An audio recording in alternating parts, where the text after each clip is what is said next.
Jesus Cristo revelou o praticar das boas obras, ergós agathos, como uma condição importantíssima para a nossa salvação. Em Mateus 25, de 31 a 46, ao dizer: pois tive fome e me destes de comer, tive sede e me destes de beber, era forasteiro e me recolhestes, estive nu e me vestistes, doente e me visitastes, preso e viestes me ver. Mas muitos irão dizer que isso é um absurdo, que as boas obras não salvam ninguém.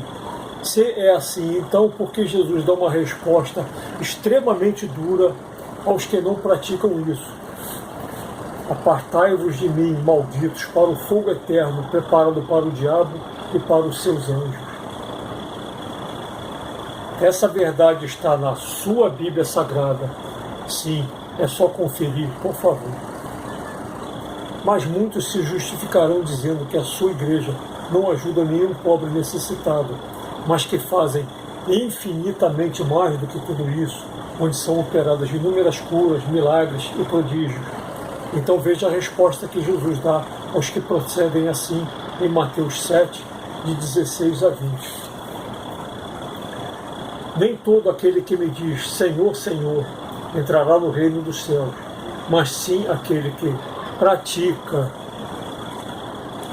a vontade de meu Pai que está nos céus. Muitos me dirão naquele dia: Senhor, Senhor, não foi em teu nome que profetizamos, e em teu nome que expulsamos demônios, e em teu nome que fizemos muitos milagres? Então, sem rodeios, eu lhes direi: nunca vos conheci, apartai-vos de mim, vós que praticais a iniquidade. Seria coincidência demais nos dias de hoje que justamente os que enriquecem tanto com a arrecadação dos dízimos e ofertas sejam exatamente os mesmos que enfatizam tanto em seus cultos o que Jesus acabou de dizer nesse texto, mas que são incapazes de praticar a vontade de meu Pai que está nos céus. Ou seja, não ajudam ninguém. A quem Jesus lhes diz: apartai-vos de mim, malditos. Não acredito em coincidências, mas sim na profecia de nosso Senhor e Salvador Jesus Cristo se cumprindo nos dias de hoje. Aleluia! É óbvio que as boas obras descritas na Bíblia, por si só, não salvam ninguém, pois existem religiões que praticam bastante a ajuda material aos mais necessitados, mas é uma ajuda que não leva à salvação, pois as suas diferenças doutrinárias impedem que façam isso inspirados na mensagem revelada de Jesus Cristo, nosso Senhor Deus e Salvador. As obras de caridade, ergós agathos, que são as ajudas aos mais necessitados, não salvam ninguém, mas são o maior testemunho visível da verdadeira conversão. Desafio aos que discordarem de tudo isso que estudem minuciosamente a história dos primórdios do cristianismo.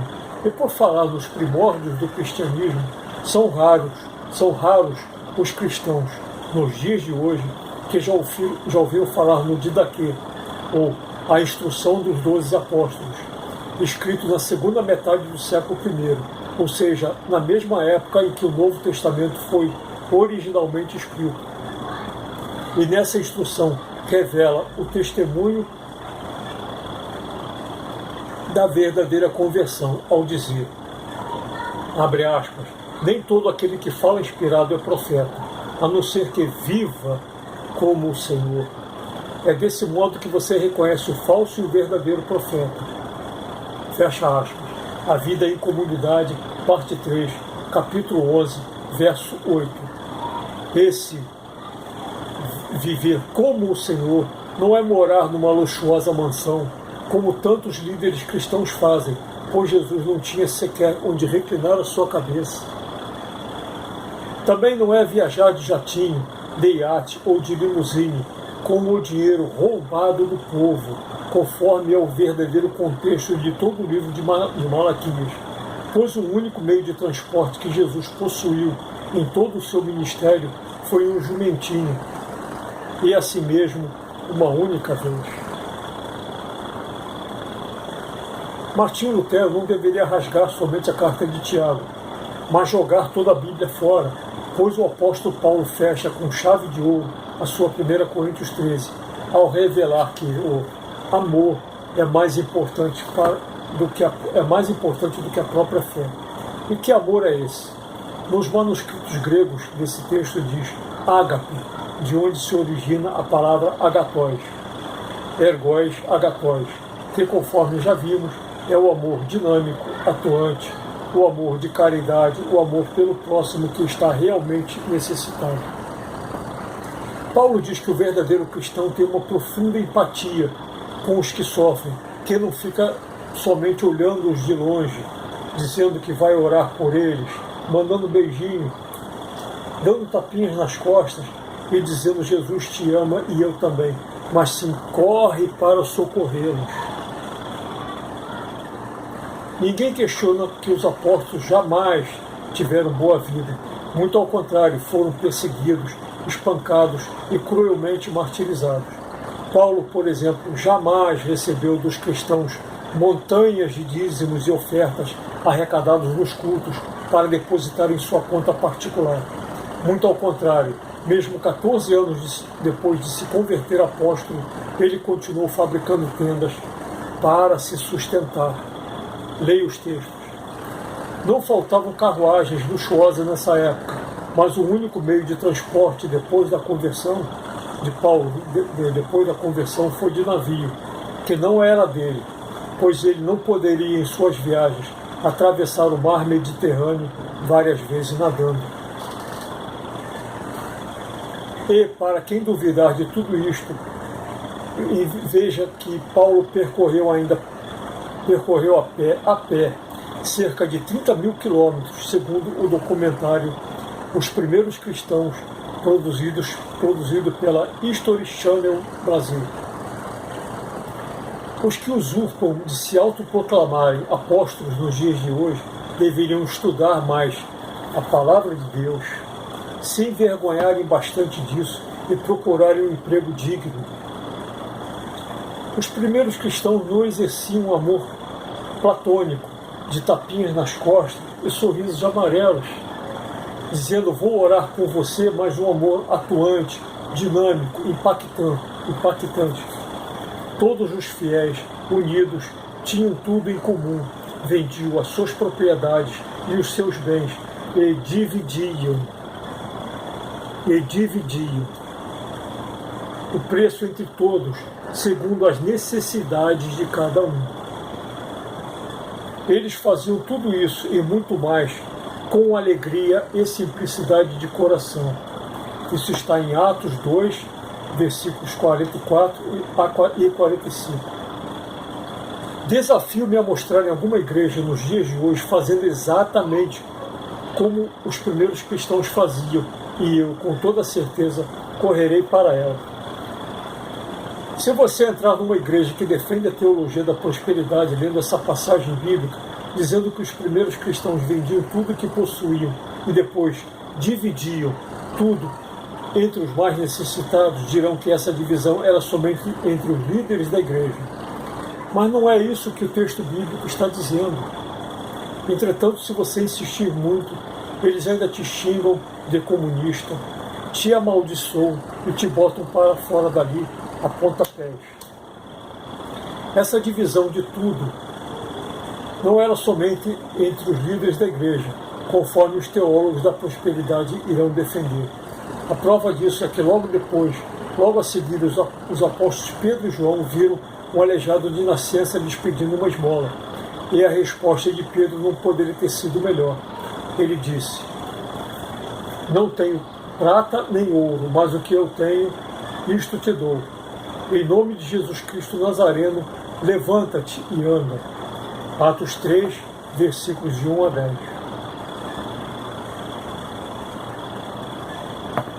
Eu gostaria de saber se esses textos existem nas Bíblias dos que defendem a teologia da prosperidade.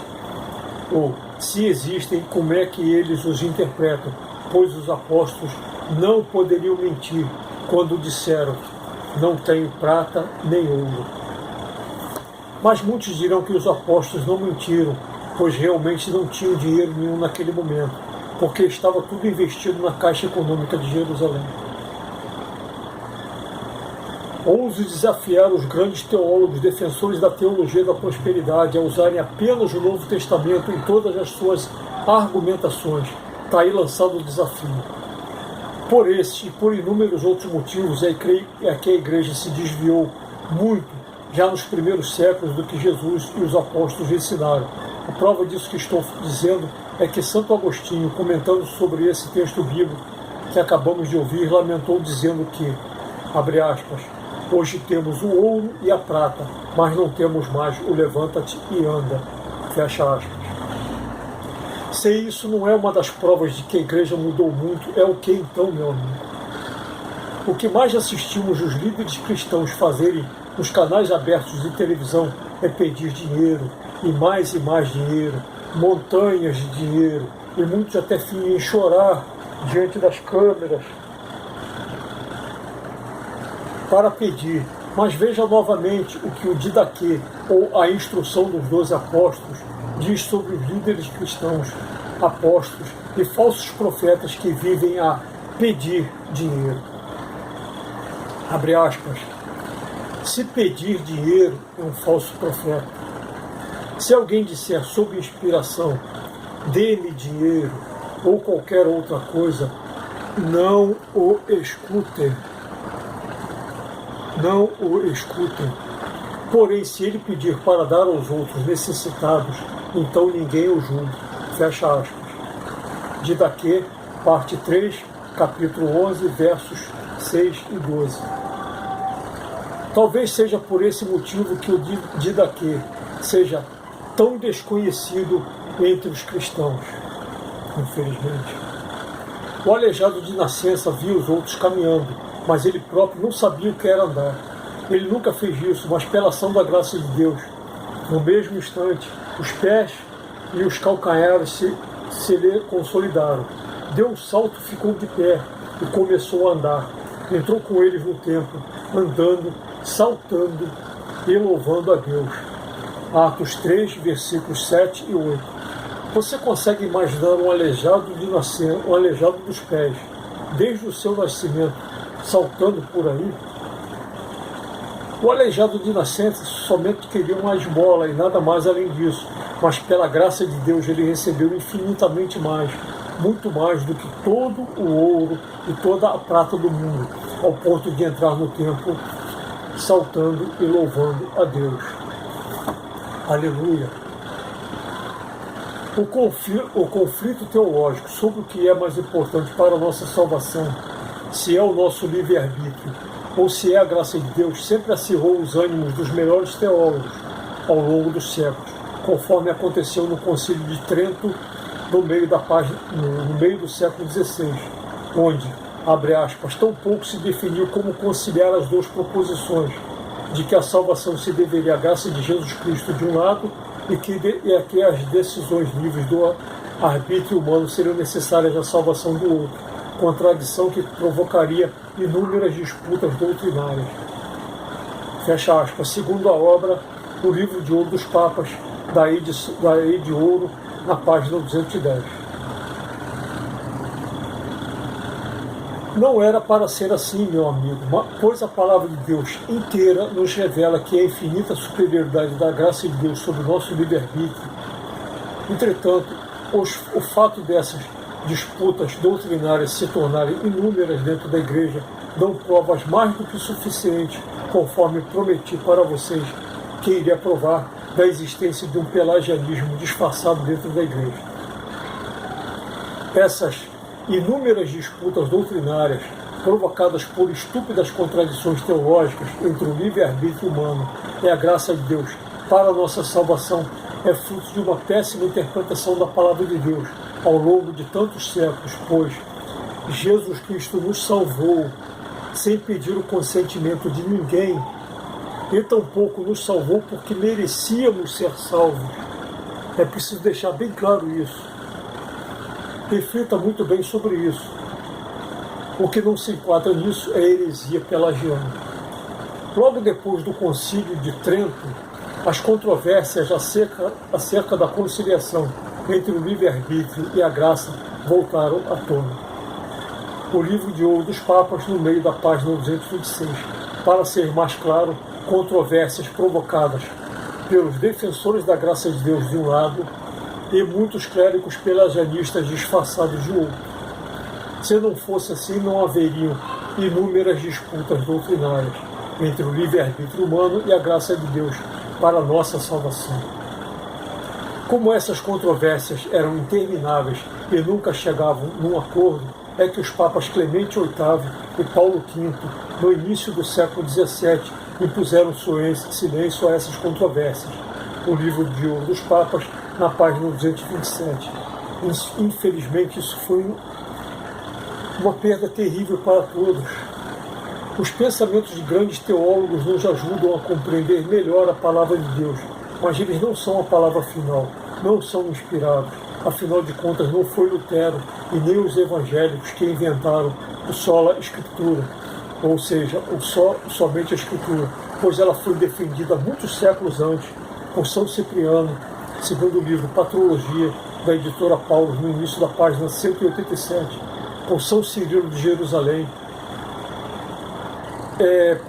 Patrística, no meio da página 31, por São Gregório de Nissa, no livro Gregório de Nissa, no meio da página 198, por São João Crisóstomo, no livro Para ler os Padres da Igreja, no meio da página 126, e etc.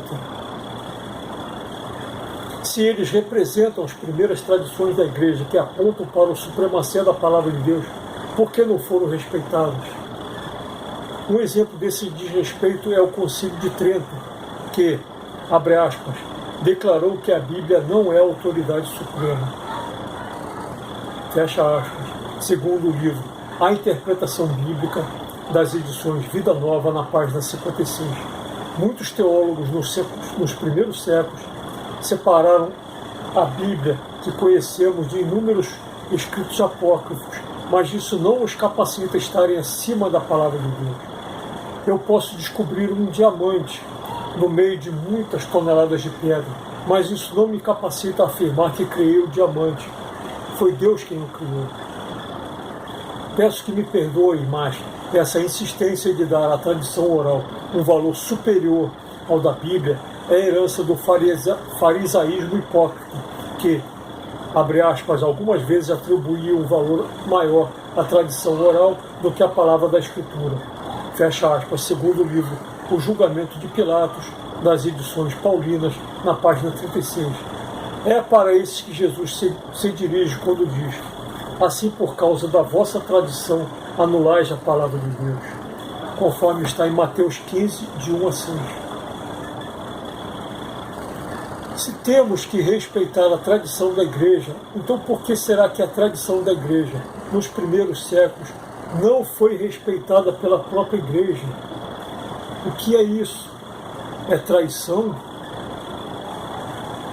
Por haverem tantos pelagianistas na Igreja, é que o Papa Francisco nos surpreende ao declarar na sua Evangelii Gaudium, página 112, que, abre aspas, a salvação que Deus nos oferece é obra da sua misericórdia. Não há ação humana, por melhor que seja, que nos faça merecer tão grande dor.